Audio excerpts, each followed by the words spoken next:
All right. Good evening, Who That Nation. This is the host CB, and I hope you guys are having a wonderful Labor Day weekend or start to this Labor Day weekend. Just a few reminders. Please keep your mask on if you plan on going out of town, and please stay safe. Please keep your distance. Please stay safe this weekend. But once again, welcome to the WDN Chat Line podcast. And I won't be on here long. I just want to give my personal opinions on who I think will be some surprise cuts and additions to this final 55-man roster. Yes, I said 55-man roster. We was awarded not awarded, but the CBA, we was allowed 2 extra spots. So that would be a good thing for us. Maybe that will save some surprise picks that I have. Maybe these surprise picks that I have, maybe they get some because of this extra 2 spots. We shall see. But I'm going to go ahead and get into it. Once again, welcome. Okay, to get started, surprise cuts. Well, the surprise cut, do not be surprised if Patrick Robinson is the odd man out. The veteran player that gets cut. Okay, let's go ahead and get to this cornerback position. The cornerback position, as you guys know, we have a good 1-2 punch. We have a good nickel. There's going to be CGJ. But once we go to the backups, we have at the nickel position, we have PJ Williams backing up CGJ, and then we have Patrick Robinson. But when we go to the outside, this has been a concern. We don't have any backup outside corners. None at all. PJ and P. Rob cannot play on the outside. So, to go back to Patrick Robinson, he's good in the nickel position. PJ Williams is also good in the nickel position. So, if CGJ goes down with an injury, I believe PJ is the backup nickel.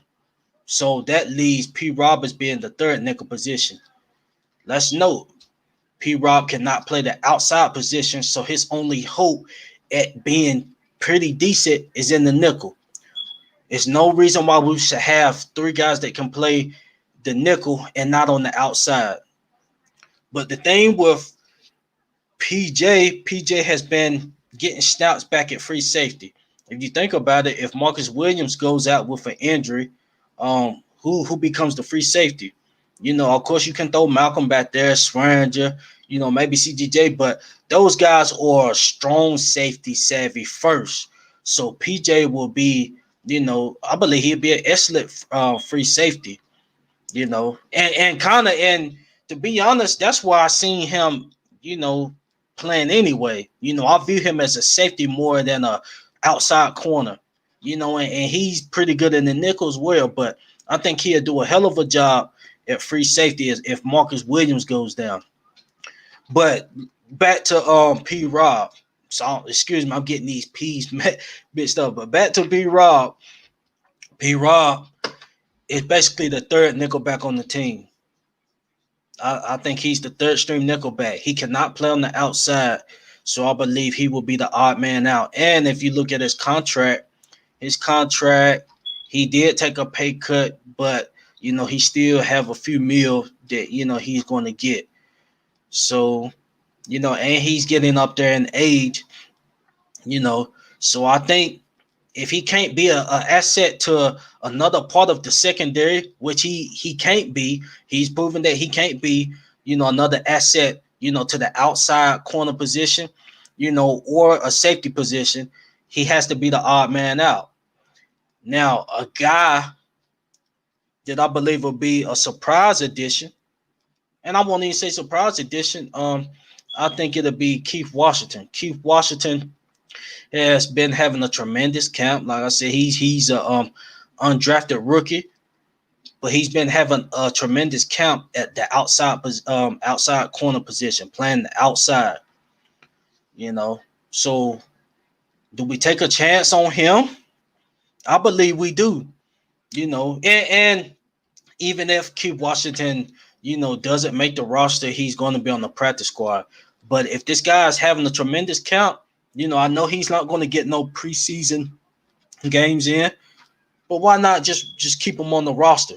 If he's having a good training count, nobody else other than Marshawn and Jack Rabbit is playing good on the outside in camp. And if this guy's standing out on the outside, why not just go ahead and bring him on? Because it's not going to get no worse than PJ and P Rob on the outside. I don't think he's going to do no worse than them. So that's why I believe my first surprise cut will be P Rob, because he's not going to be able to adjust to another position. PJ was able to adjust to free safety, and that's good, because now thinking about it, we do need a backup free safety, and PJ is fast as well. PJ, they didn't have him doing that in, this training camp, not learning another position.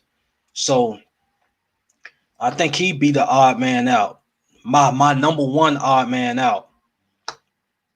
And my surprise addition will be Keith Washington to get depth on the outside. Okay, now going to the next person. Do not be surprised if Kiko Alonso gets cut.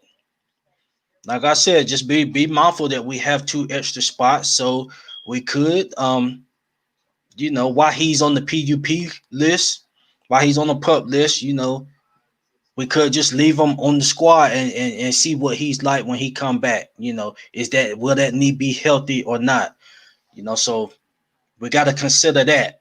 Or they could go away with him, and let the young guy and Caden Ellis, get on the squad, and let's see what he can do. They could go that route. Another surprise cut that could be coming. I know you guys are going to disagree, and I don't want it to happen. Josh Hill. Josh Hill. To me, we done a top 25 segment. He made the top 25. I think he was at number 21. But we definitely respect the guy. I definitely respect the guy. He's an elite run blocker for a tight end, and he's pretty good in the screen game, So do I want him to be a surprise cut? No. But I don't know what direction they're going to take with these young tight ends. I cannot see them carrying 4 tight ends. Like I said, I know we got the 2 additional roster spots, but I still can't see them carrying 4 tight ends.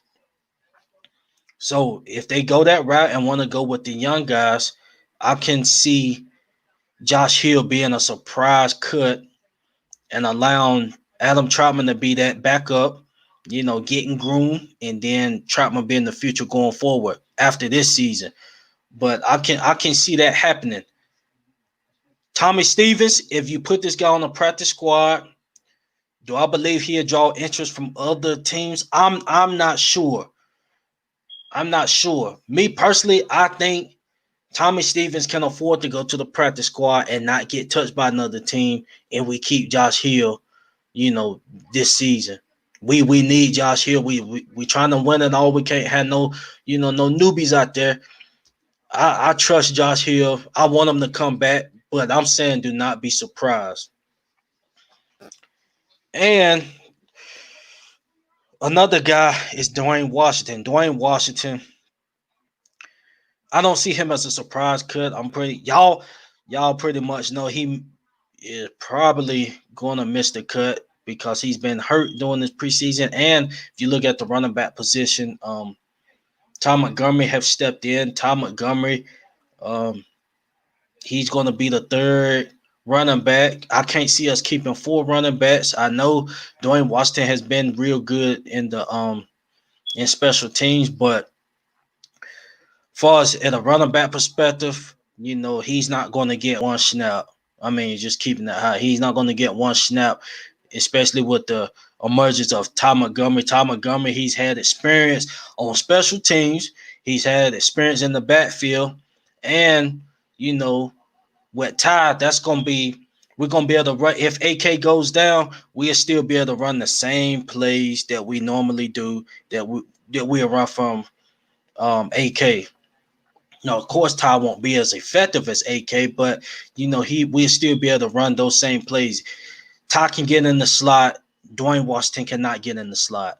The same with Latavius. So, Ty Montgomery definitely going to be an addition, and I see Dwayne Washington being the odd man out. And I will give you guys a little update. I'm not sure how valid this source is, but Sheldon Rankins reported by Albert Greer. Albert Greer, this ain't reported by me. This reported by Albert Greer that his name is starting to come up in trade talks. I know he's on his 5th-year option. I'm not sure how much he's owed, but I believe that 5th-year option, the price goes up a little bit, it goes up a little bit more than you would get, than he got on his first 4 years. So if that's the case, I could understand why it's just listening to talks, and we go to the D tackle position, we loaded. Do we got a pass rushing D tackle? No. But, we do have some D tackles that, can stop the run.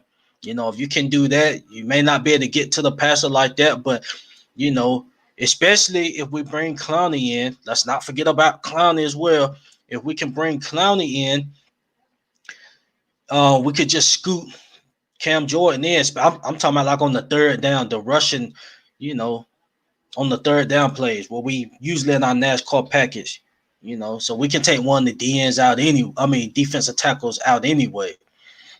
So, just stay tuned on that. Like I said, it's going to get real interesting tomorrow. And then we also got to look at, tomorrow won't be the final roster. It'll probably be by Sunday, because once they give the final 55, it's still going to be other guys, from other teams that get cut that the Saints going to probably look at.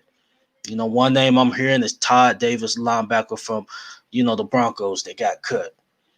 So we got to be aware of that. And it may be someone that may get cut and come back. That has happened in the past as well. So, let's just be mindful of that. And once again, this is just my opinions. This is not what I want to happen. And one more thing before I get out. I did make a segment a few weeks ago about Emmanuel Butler versus Benny Fowler, and I was vouching for, bringing the young guy Butler onto the squad. But today, as time went on, Benny's name kept coming up, having fantastic camps. I think they will go with Benny Fowler and send Emmanuel Butler back to the practice squad. On Emmanuel Butler's behalf, I don't think that will hurt him, far as it won't hurt the team, far as somebody trying to get him. Emmanuel Butler is 23 years old. He's 23 years old, so, he's still young, and he has time to make the squad, in the future. As far as with Benny Fowler, he's a vet. He brings Super Bowl experience to the locker room and his veteran presence. And, Breeze was vouching for him, to, get invited to camp. So you have all that going, I can see him, being that number 5 receiver on the squad.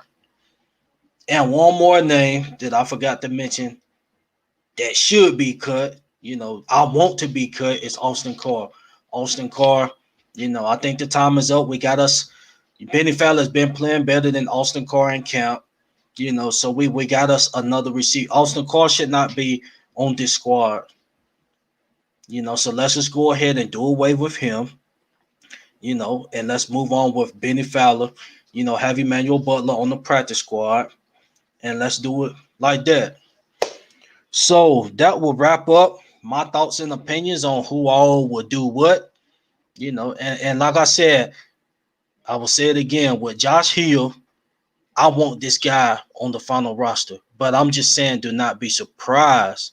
Don't be surprised with him, and don't be surprised with Patrick Robinson. I believe Patrick Robinson, that'll be less of a surprise, but if we do away with Patrick Robinson, I better be seeing Keith Washington, on this roster.